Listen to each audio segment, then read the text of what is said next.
I do not own the clips or music shown. These are used for review and entertainment purposes. Thank you.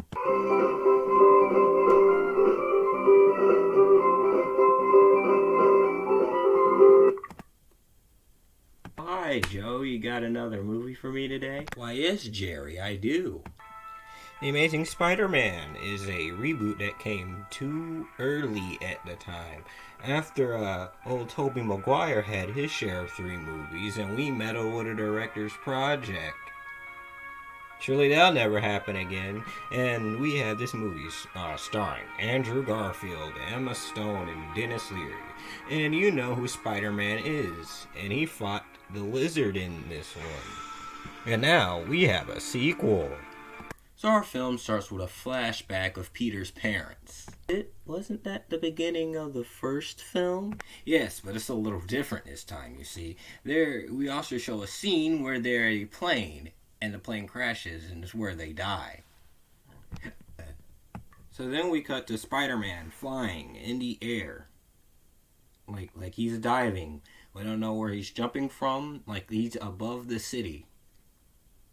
And as he's jumping down, and there's New York City, and there's also the Rhino having a rampage. Oh really, who's the Rhino played by? Paul Giamatti, and he's also having some weird accent, and he's just screaming and very, very over the top. Yeah, that's what people liked in the Raimi movies, right? Over the top villains. Also, Spider-Man needs to quip and crack jokes while he's fighting the Rhino, because that's Spider-Man. That's Spider-Man. He cracks jokes at people while cars are being crashed. And he lets that happen, and then he's quipping. But hey, at least he's quipping more than Tobey Maguire. Oh my gosh, Jeff.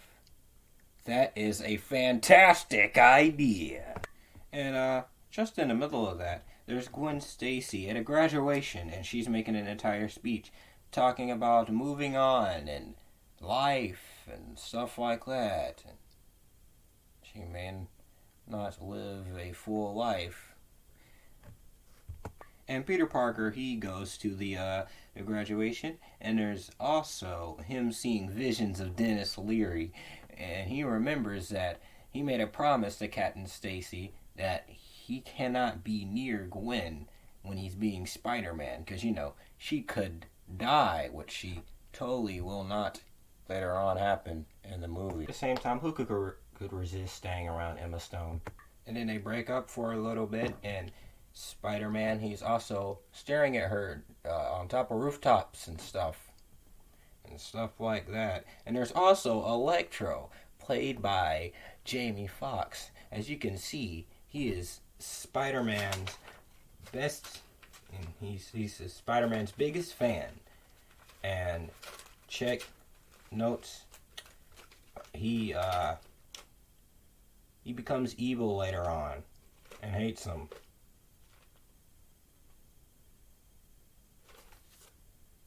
Joe, are you sure you're not looking at The Incredibles or Iron Man 3 or Batman Forever script? No, I'm completely sure this is The Amazing Spider-Man 2.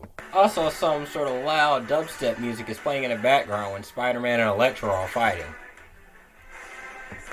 Also, Electro is not the only villain in this story. Stories. Like I said, there's a Rhino, and also there's Harry Osborn when we get into the bit, and there's also, we're gonna really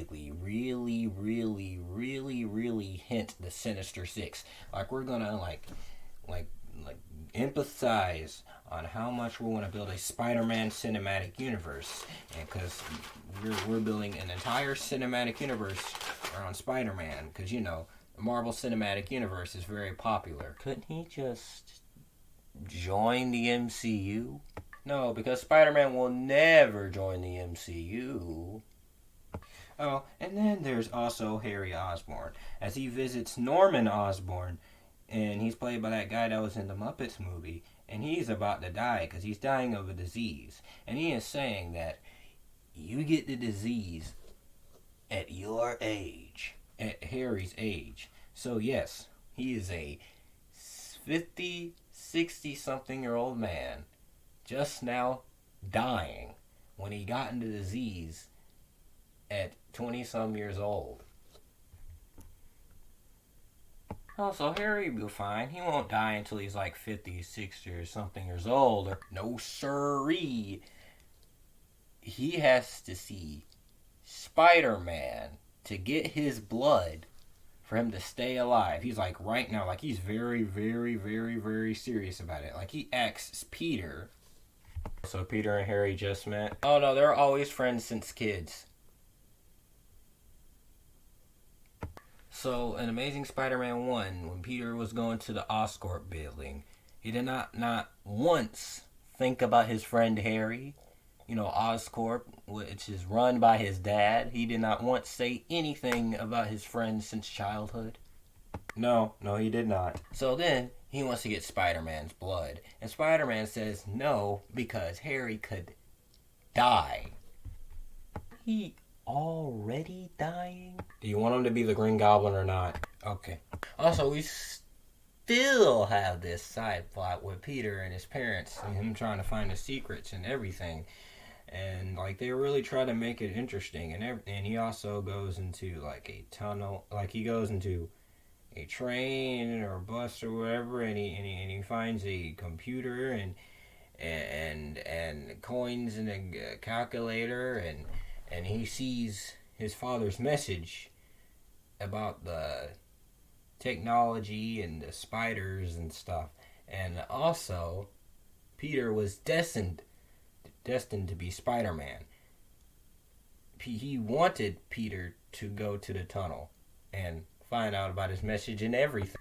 So, Peter's dad knew he would want to research everything about him, then find coins, then get bitten by a spider, like, just, not coincidentally, just, he was supposed to get into that room full of spiders and get bit to hide from the security. Then he's supposed to find coins in a calculator once he throws it. And then he's supposed to go into a tunnel and then find the computer and get his message. So, like, he was destined to be Spider-Man, so is the lizard destined to be the lizard also? Don't worry about it.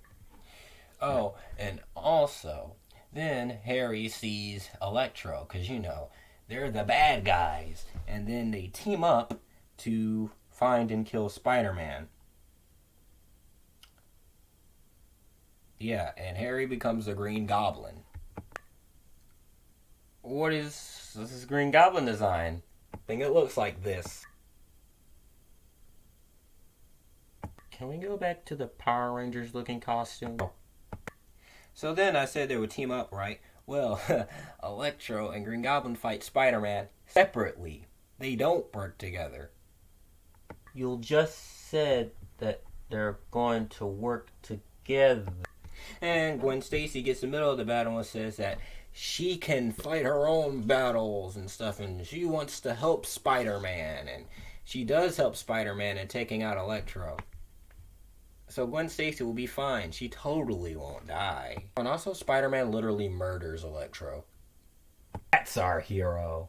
And then Spider-Man and Green Goblin, they fight, and they fight, and they fight, and fight, and they fight. And there's also 2 planes for some reason, and Aunt May being a nurse for some reason. And then Gwen Stacy dies. Oh my goodness. And then we get hints of the Sinister Six and more and more and more hints of the Sinister Six. Doc Ock's arms, there's also Vulture's wings, and there's also a file that says Venom on it. And then Spider-Man, he sees the Rhino rampage in the city. And then he also jumps up in the air, takes a manhole cover.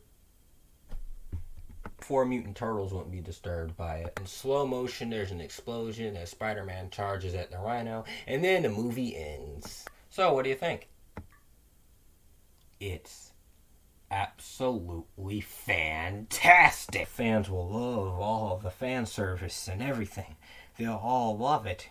Yes, this stuff fans will be like, oh, I know that, and they'll instantly recognize it. Yes, and then we can build our Spider-Man cinematic universe, which definitely won't be canceled, by the way. They definitely won't try to sequel beg or anything and will not join a category of Green Lantern 2011 or Dragon Ball Evolution or the Super Mario Bros. Movie. And if this fails, then we will not ever, ever, ever, ever, ever, ever, ever, ever, ever, ever, ever see Andrew Garfield Spider Man ever again. We will totally never, ever, ever, ever see him again.